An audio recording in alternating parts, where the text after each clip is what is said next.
अस्सलाम वालेकुम। अच्छा, मेरी वॉइस ऑडिबल है सबको? आप लोग चैट बॉक्स में कमेंट करते हैं। अगर वॉइस क्लियर है तो हम स्टार्ट करते हैं आज का सेशन।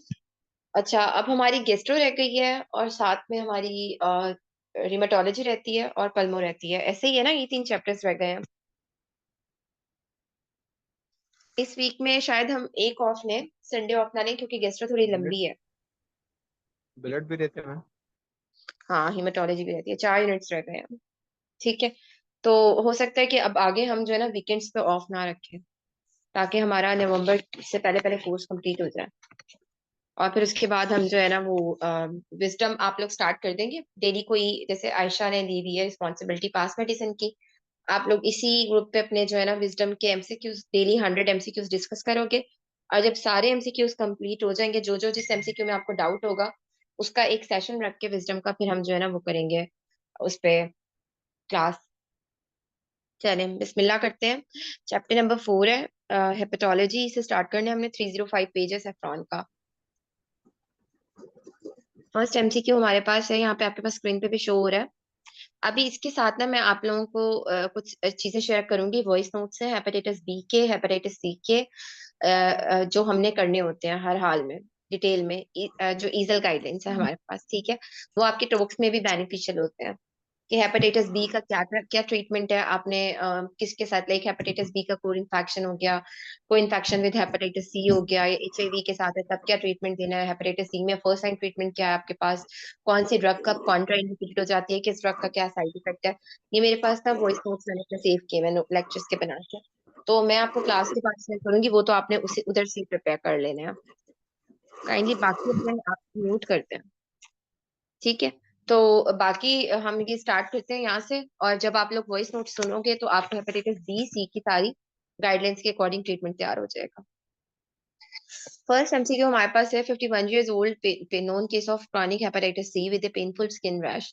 हेपेटाइटिस सी के साथ बहुत सारी स्किन मैनिफेस्टेशंस होती हैं। हमारे पास एक एमएच से पेशेंट आता था, क्रायोग्लोबिनीमिया का, हेपेटाइटिस सी रिलेटेड ना। उसको स्मॉल वेसल वेस्कुलाइटिस और सारा वेस्कुलाइटिस हुआ हुआ था। तो बैकग्राउंड में हिस्ट्री जो डिटेल लेते थे तब पता चलता था हेपेटाइटिस सी भी है इसको ना। तो फिर आप डीडीज में क्रायोग्लोबिनीमिया डाल सकते थे। शॉर्ट केस में नहीं पता चलता था, शॉर्ट केस में हम उसकी वेस्कुलाइटिस की स्कीम फॉलो करते थे। पेनफुल पैल्पेबल परपरास थे।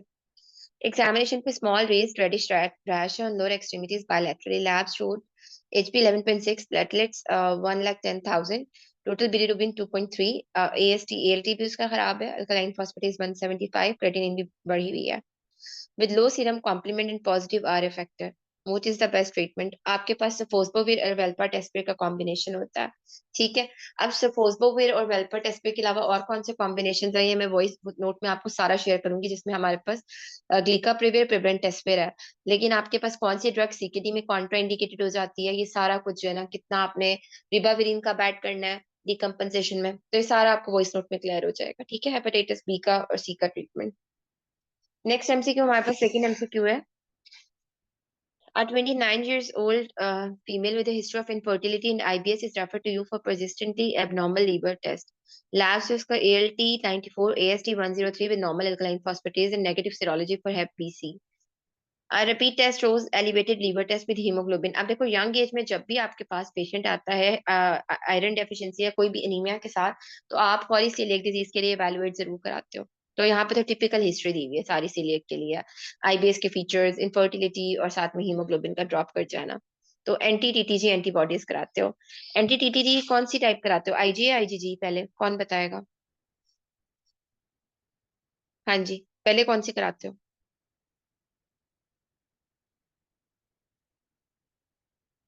आ, आप लोग साथ है ना? आईजीए।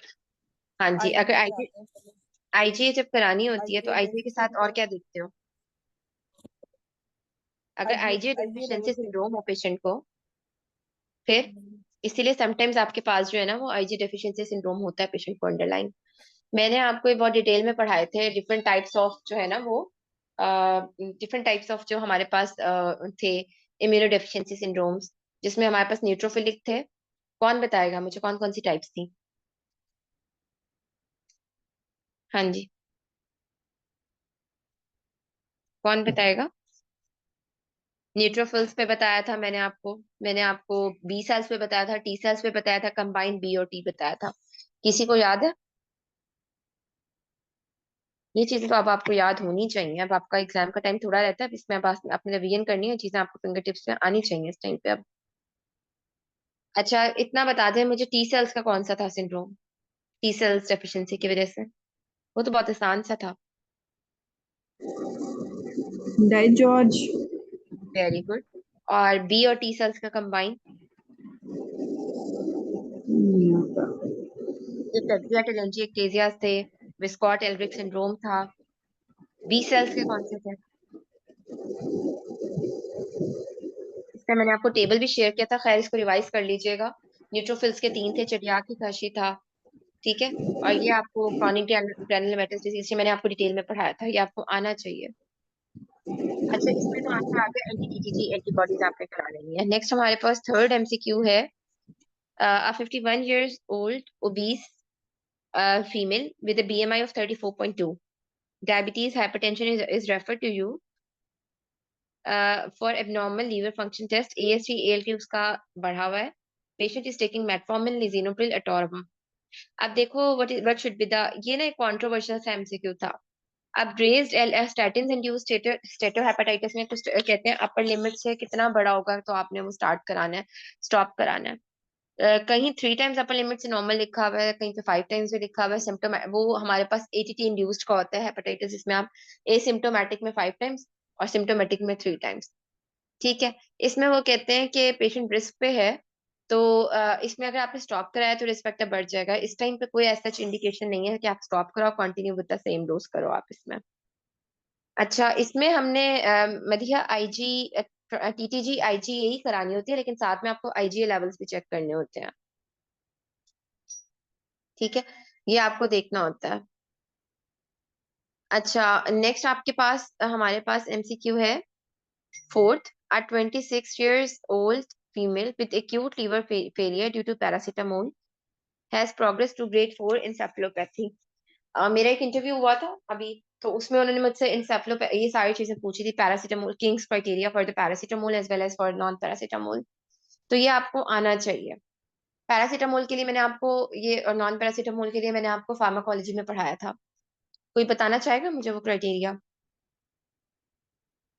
हाँ जी, कौन रिवाइज कराएगा? आज तो मैं डिसअपॉइंट ही हुई हूँ आप लोगों से। हाँ जी, किसको याद है? King's criteria for liver transplantation for paracetamol as well as non paracetamol.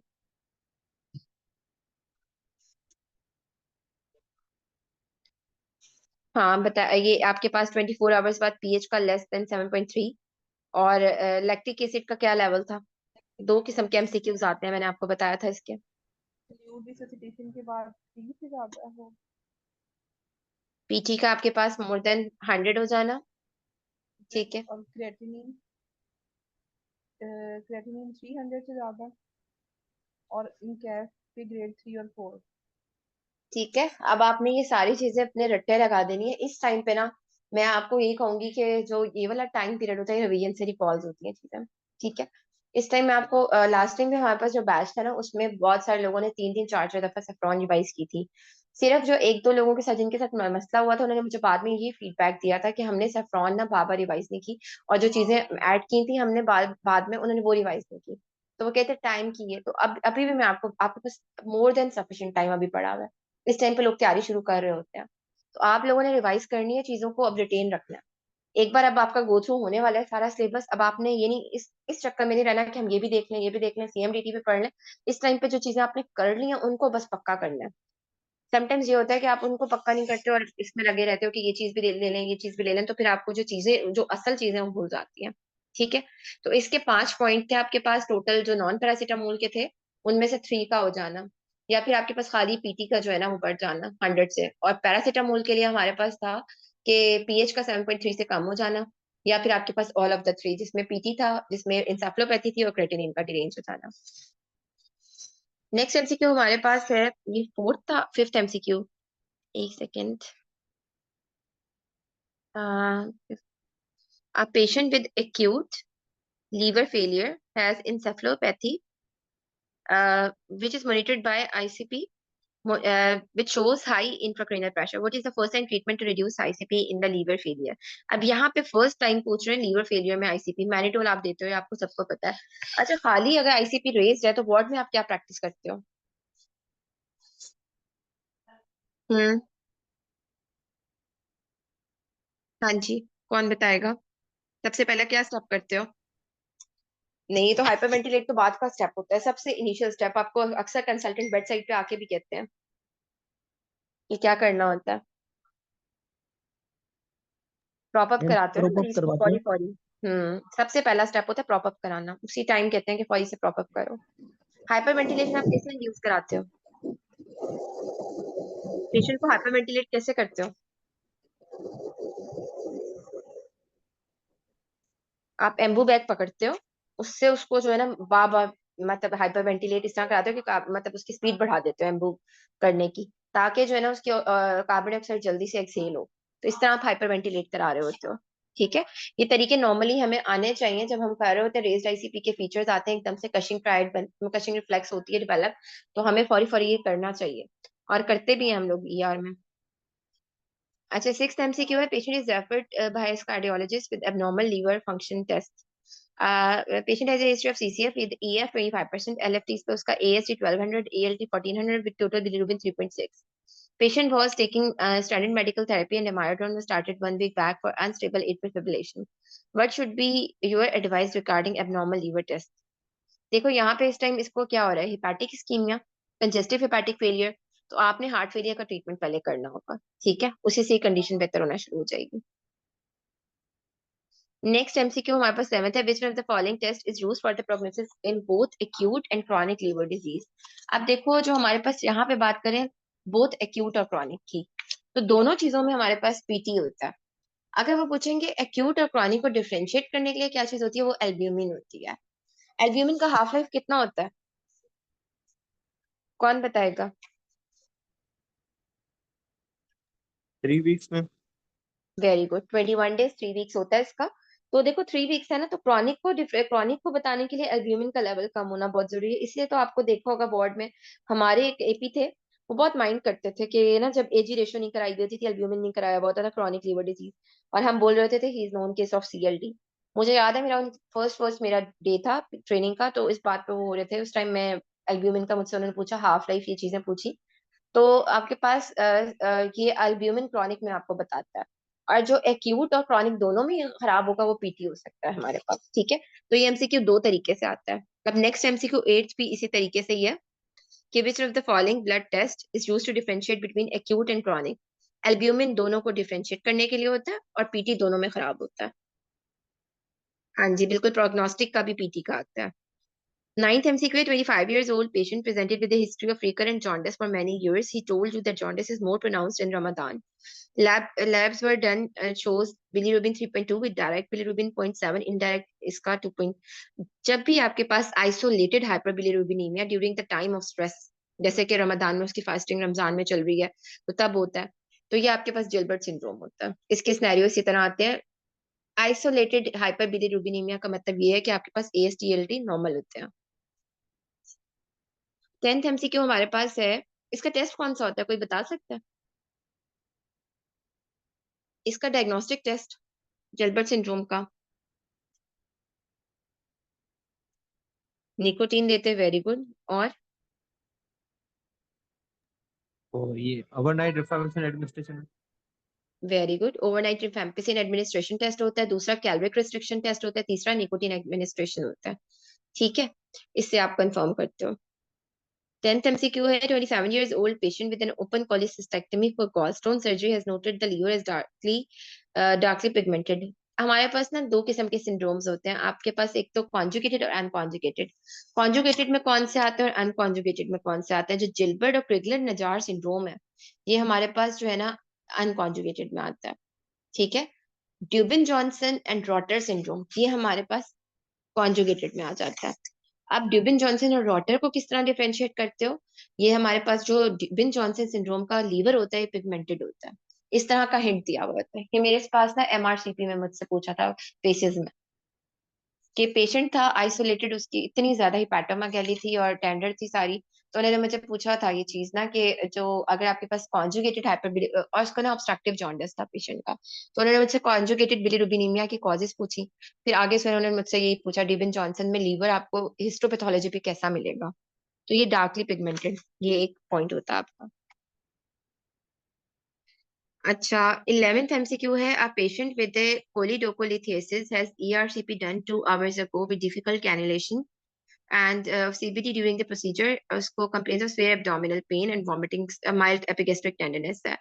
आपको पता है कि आपके पास भी शायद गेस्ट्रो में, अगर आप लोगों ने रोटेशन की होगी, गेस्ट्रो वाले क्या करते हैं, ERCP के बाद 24 आवर्स के लिए पेशेंट को अंडर ऑब्जर्वेशन रखते हैं और रिससिटेशन रखते हैं। और वो ना उन्होंने टाइम पीरियड रखा होता है कि इतने इतने आवर्स बाद उन्होंने एमाइलेज लाइपेज लेवल वो करा रहे होते हैं उसके पेनक्रेटाइटिस को देखने के लिए। तो ERCP के बाद बहुत ज्यादा रिस्क होता है कि जो है ना पेनक्रेटाइटिस का चांस। 12 MCQ हमारे पास है, 55 years old patient develop fever, jaundice and abdominal pain 2 days after having ERCP. Which of the following is the most common cause of this presentation after ERCP? आपने याद रखना है बिलरी सेप्सिस की ERCP के बाद सबसे ज्यादा कॉज इकोलाई है, फॉलोड बाय एंटेरोकोकस। ठीक है, ये हमारे पास कॉज हो सकती है। इसके साथ सीबो भी हो सकता है ERCP के साथ, कोई बताएगा?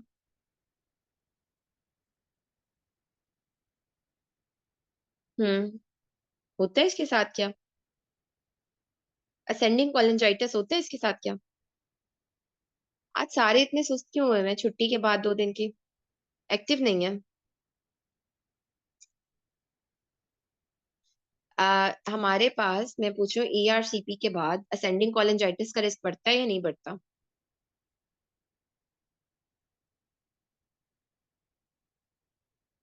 असेंडिंग कोलिंजाइटिस का ट्राइड क्या होता है? बिल्कुल बढ़ता है। क्या ट्राइड होता है असेंडिंग कोलिंजाइटिस का? कोई नाम बता सकता है उस ट्राइड का? Charcoal tried. क्या होते हैं उसमें features? Fever, jaundice and abdominal pain में। फीवर और जॉन्डिस और पेन। वेरी गुड, ठीक है। आज सारे स्लो क्यों है, मुझे पहले ये बताएं, आप लोग स्लो क्यों है इतना? टाइमिंग का इशू है क्या है वैसे, या वैसे ही कोई बिजी चल रहे हैं सारे? बस अब आप लोगों के पास ना सिर्फ कितने मंथ रह गए, नवंबर दिसंबर जनवरी, 3 महीने हैं। बस हमेशा यही सोच के पढ़ना चाहिए इंसान को कि 3 महीने की पढ़ाई हम कर लें, उसके बाद हम इतनी आगे सुकून है। यही सोच के पढ़ना है आप लोगों ने, हिम्मत करनी हो, पढ़ते रहना है। अगर यहीं पे बंदा हिम्मत हार जाए, फिर आपको यही 3 महीने 6 महीने में कन्वर्ट हो जाते हैं आगे जाके, फिर अल्लाह ना करे। लेकिन वैसे ही बता रही हूँ कि इसलिए मोटिवेशन आपने रखनी है अपनी। और अब बस रिवीजन बहुत ज्यादा करनी है, जो चैप्टर कर रहे हो थोड़े थोड़े दिनों बाद उसको जरूर 1 आध घंटा देके ना वो रिवाइज जरूर कर लिया करो। कभी कभी ऐसा दिन आता है कोई कि बंदे का टेम्पो भी नहीं बनता अच्छा। 13 MCQ है, 23 years old medical student has his liver test which shows normal bilirubin with normal AST ALT. Viral serology results are HAV IgM negative, HAV IgG positive, HBs AGI negative, HBs IgG positive। ये तो आप सबको पता है कि इसमें अब इसमें इम्यूनिटी शो कर रहा है कि हेपेटाइटिस ए और बी की इम्यूनिटी शो हुई है। ये हेपेटाइटिस बी की इम्यूनिटी का तो सबको पता है ना, HBs एंटीबॉडीज का डेवलप हो जाना। पहले हमारे पास क्या होता था, HBs के लेवल्स होते थे 0 0 to 10, 10 to 100 और 100। अब हमारे पास पता है आपको सिर्फ 10 काउंट होता है, 10 से ऊपर है तो इम्यून है, नहीं है तो बस नॉन इम्यून है। अब 10 कट ऑफ हो गया लेटेस्ट गाइडलाइंस में। 14 MCQ हमारे पास है, 35 years old female presented with jaundice for 10 days. History revealed that she has taken some antibiotics for upper respiratory tract infection. ALT, AST normal है, high bilirubin and high alkaline phosphatase. Which antibiotic has she taken most probably? इसमें उसने कोमोक्सिक्लेव ली है। इसमें antibiotic इसका भी बहुत ज्यादा आता है MCQ। ठीक है, कि कौन सी एंटीबायोटिक लेने से उसको हुआ। ये हमारे पास हमने फार्मा में पढ़ा था अच्छे तरीके से। मेरा तो ख्याल है आप लोग फार्मा भी भूल के बैठे हुए हो। अच्छा, मुझे बताएगा कोई कि फार्मा में हमने 3 किस्म की पढ़ी थी ड्रग्स। एक जो थी फाइब्रोसिस कराती थी लीवर, एक कराती थी पॉलीस्टैटिक जॉन्डिस, एक जो थी हिपैटोटॉक्सिक थी। कोई बता सकता है कौन कौन सी थी? फाइब्रोसिस वाली 3 ड्रग्स थी, very methyl good, dopa, methotrexate और अमाइलोन methotrexate. Very good, very good. एमाट्रॉन। और हाँ जी बिल्कुल। पॉलीस्टैटिक कोमोक्सिक्लेव और हमारे पास जो फाइब्रेट्स हैं, हमने कहा था फाइब्रेट्स जो है वो कॉलिस्टेटिक पिक्चर देते हैं। मैंने आपको अपनी मदर की भी एग्जांपल दी थी कि उनको कॉलस्टोन्स हो गए थे। स्टैटिन्स जो है हमारे पास ये पेट्रोटॉक्सिक होते हैं, ठीक है। और हमारे पास जो एंटीबायोटिक्स हैं, कोमोक्सिक्लेव, ये कॉलिस्टेटिक ज्यादा करती हैं एज कम्पेयर टू हमारे पास, इसलिए इन्होंने अल्कलाइन फॉस्फेटेज ज्यादा करके भी दिखाया था इधर। 15 MCQ है। 29 years old pregnant lady in her third trimester presented with jaundice pruritus for 2 weeks. His pregnancy is otherwise uneventful. Labs were done which shows ALT 123, AST 110, diagbilirubin 3.2 with alkaline phosphatase 690. What is the most likely diagnosis? अब देखो ये obstetrical कॉलिस्टेसिस है। अभी मेरा जब SR ship का interview हुआ था ना, तो उसमें उन्होंने मुझसे ऑब्स्टेट्रिकल कॉलिस्टेसिस की कॉजेज पूछी थी, ठीक है। अब आपके पास क्या क्या कॉजेज हो सकते हैं? Fatty liver of the pregnancy हो सकता है, आपके पास इंट्राहेपेटिक कॉलिस्टेसिस ऑफ प्रेगनेंसी हो सकती है। इसमें आपके पास जो फैटी लीवर ऑफ प्रेगनेंसी होता है ना, उसमें आपके पास जो है ना AST/ALT 500 तक रेज होते हैं, ठीक है। और उसमें आपके पास जरूर कोई हाइपोग्लाइसीमिया का फीचर वगैरह जरूर दिखाया हुआ होता है। वो जरा टॉक्सिक लुक होती है पेशेंट की और ज्यादा। 16 MCQ हमारे पास है। A 28 years old pregnant lady with in her third and second trimester with vomiting and right upper quadrant pain and low grade fever and malaise. Examination for mild jaundice, tender hepatomegaly. Labs were done which shows bilirubin 3.2, ALT 2700, AST 2100. हमेशा याद रखना है acute hepatitis में आपके पास ये thousands में जाते हैं। पेशेंट हेपेटाइटिस बी और ए और बी की तो वैक्सीनेशन हुई हुई है उसमें, तो बचा हमारे पास क्या ई, ठीक है। तो हेपेटाइटिस ई वैसे भी वो फर्मिनेंट हो जाता है प्रेगनेंसी में।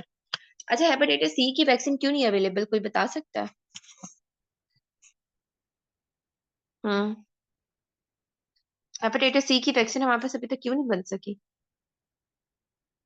क्योंकि ना इसकी डिफरेंट जीनोटाइप्स हैं, ठीक है। इस वजह से कि आपकी एक जीनोटाइप को आप दोगे तो दूसरी जीनोटाइप हो जाएगी पेशेंट को, तो इस वजह से इसकी हेपेटाइटिस सी की वैक्सीन हमारे पास अवेलेबल है ही नहीं। 17 MCQ है। 38 years old male is admitted with upper abdominal pain associated with progressive altered mental state. Low grade fever, vomiting for 2 weeks. His friend told you that the patient is a heavy drinker. Examination पे उसका temperature 37.9, pulmonary edema with spider angiomas, and labs were done which showed AST 467, ALT 149, bilirubin raised है, PT 32 seconds, albumin 1.9. Supportive treatment के अलावा आप क्या दोगे इसमें? अब देखो ये इस पेशेंट में क्या है, आपने मेड्रिस स्कोर इसका निकालना है, ठीक है, क्योंकि वो हैवी ड्रिंकर है। अल्कोहल के लिए मेड्रिस स्कोर होता है। मेड्रिस स्कोर का फॉर्मूला आपके पास इस लाइन की एक्सप्लेनेशन में चौथी लाइन में दिया हुआ है। 4.6 into patient PT of the patient minus control PT plus total bilirubin. अगर ये आपके पास 32 से एक्सीड कर जाता है, ठीक है, तो मोर्टेलिटी का चांस ज्यादा होता है। और इसमें स्टीरॉइड्स का भी रोल होता है। फिर अल्कोहलिक हेपेटाइटिस में स्टीरॉइड्स का रोल हमारे पास शामिल होता है। अच्छा, 18 MCQ हमारे पास है। 53 years old male with आपके पास हेपेटाइटिस सी रिलेटेड सिरोसिस। अब उसमें जो है ना रेक्टल उसको जो है वो वेरिसेस हुए, एसोफेजियल वेरिसेस। प्रोफाइलेक्टिकली आपने क्या देना होता है? आप बीटा ब्लॉकर्स देते हो। थेरेटिकली तो हम प्रोपेनोलोल कहते हैं, लेकिन यहाँ पे वार्ड में हम कार्बेडिलोल देते हैं। आप लोगों ने कभी आप प्रोपेनोलोल देते हो? ये मुझे बात समझ नहीं आती। मैंने कई बार अपने जब मैं ट्रेनिंग कर रही थी उन लोगों से भी पूछा था ये चीज, तो हम भी हमेशा कार्बिडा देते हैं। यहाँ पे लिखा हुआ प्रोपेनोलोल होता है। अब मुझे नहीं पता ऐसा क्यों होता। ये अब आप लोग खुद भी सर्च करना। वैसे वैसे मैं बहुत बार पूछा भी था आपने, आगे से कोई आंसर मुझे मिला नहीं कभी कहीं। रिसर्च करनी चाहिए, इस पे देखना चाहिए। 19 MCQ है। Which one of the following patients are at increased risk of developing fulminant hepatic failure due to acute hepatitis A? याद रखना है कि हेपेटाइटिस जब सी की मैं आपको गाइडेंस भेजूंगी ना, तो उसमें मैं आपको बताऊंगी कि इसमें ए और बी की वैक्सीनेशन जरूरी है कराना, क्योंकि इनके साथ को इन्फेक्शन आपस में हो जाए ना तो बस फिर बहुत सिवियरिटी आ जाती है। 20 MCQ 45 years old male is diagnosed as having chronic hepatitis C.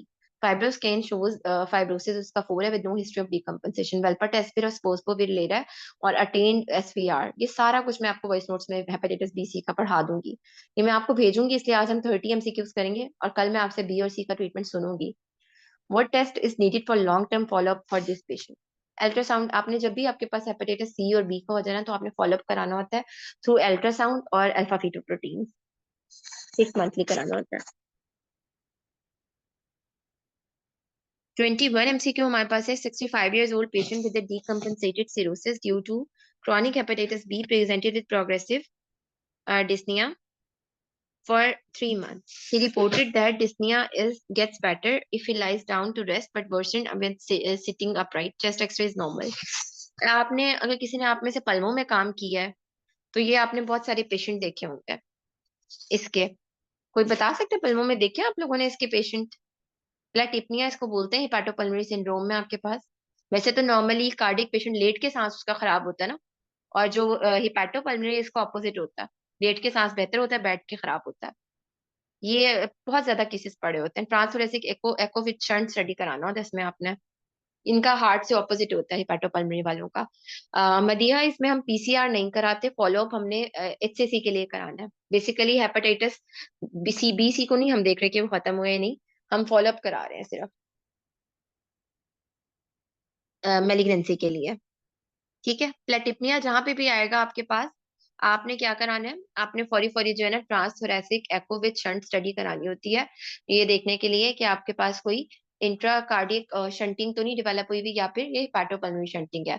अगर इंट्राकार्डिक शंटिंग होती है ना तो फौरी दूसरी साइड पे बबल आ जाता है। ठीक है, जब आप शंट स्टडी कराते हो। लेकिन अगर 3 मिनट्स बाद बबल आता है उधर, तो इसका मतलब है वो पल्मोनरी पाथवे से गुजर के आ रहा है, तो हिपैटोपल्मोनरी शंटिंग है, उसकी वजह से हो रहा है। 22 MCQ है, which one of the following is the most reliable sign for presence of ascites? Shifting dullness बहुत रिलायबल साइन होता है आपके पास। 200 ml एसाइटिस को कौन सा साइन डिटेक्ट करता है, कौन बताएगा? पडल साइन, अल्ट्रासाउंड। पडल पडल साइन। ठीक है, नेक्स्ट एमसीक्यू हमारे पास है 23। Or 24 years old male with a history of Wilson's disease, grade 3 ascites है उसको। large marked abdominal distension and orthopnea, spironolactone पे था। peritonitis आपने रूल आउट कर लिया। अब आपने क्या करना होगा, सिम्टोमेटिक है तो आपने लार्ज वॉल्यूम पैरासेंटेसिस करानी है। अगर पेशेंट हिपैटिक इंसेफेलोपैथी में होता है फिर क्या करते हो आप? पैरासेंटेसिस करा देते हो?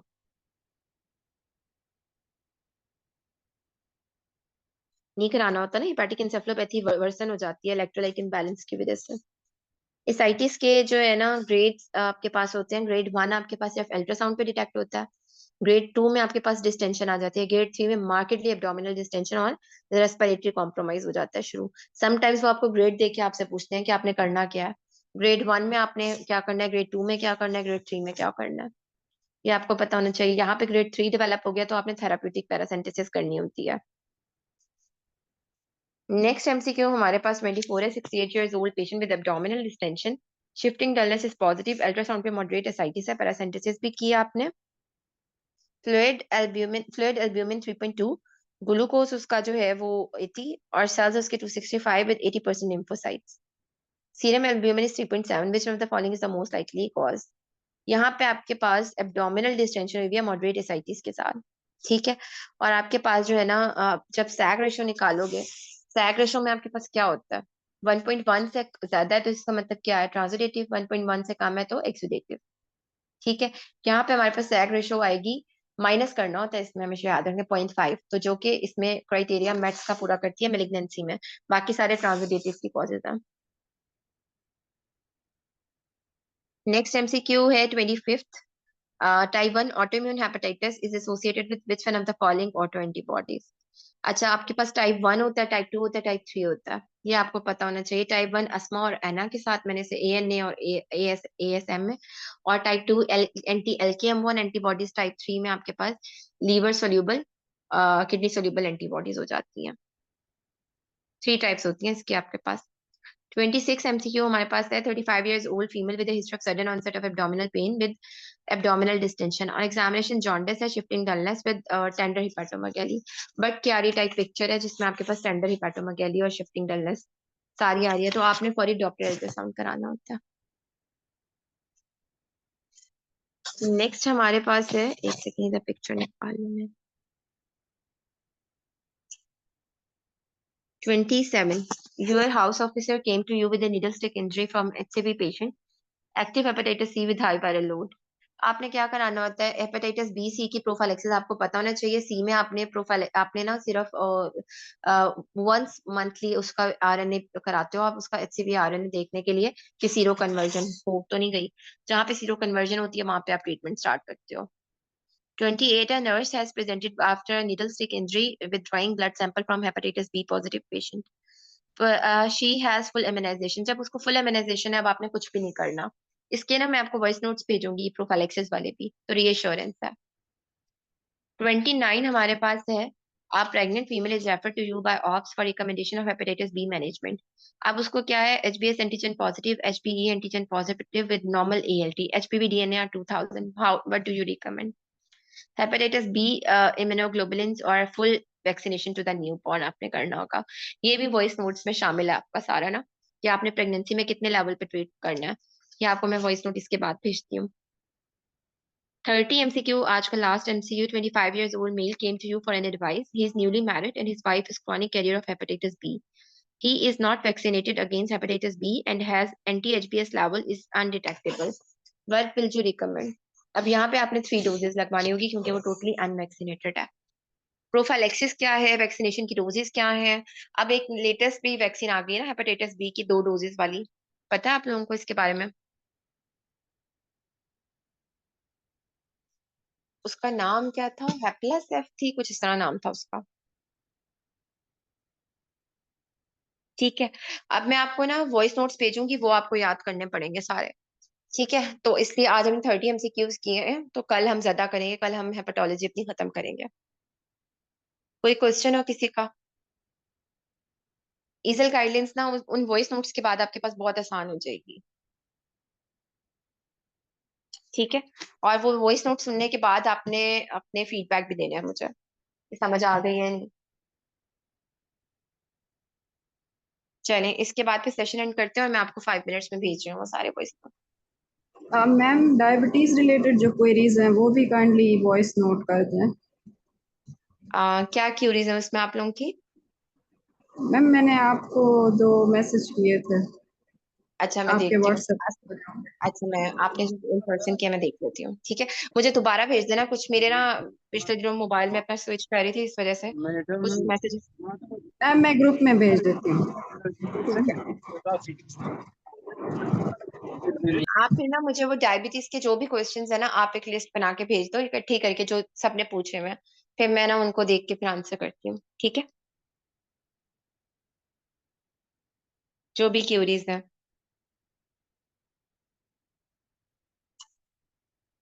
चलें, बाकी मैं आपको इसकी हेपेटाइटिस और बी और सी के भी भेज रही हूँ, और जो आपकी डायबिटीज के क्वेश्चन है वो मुझे जरूर भेज दो. चलें, फिर सेशन एंड करते हैं और इंशाल्लाह कल फिर 6 बजे 6:15 के करीब क्लास होगी. ओके, अल्लाह हाफिज.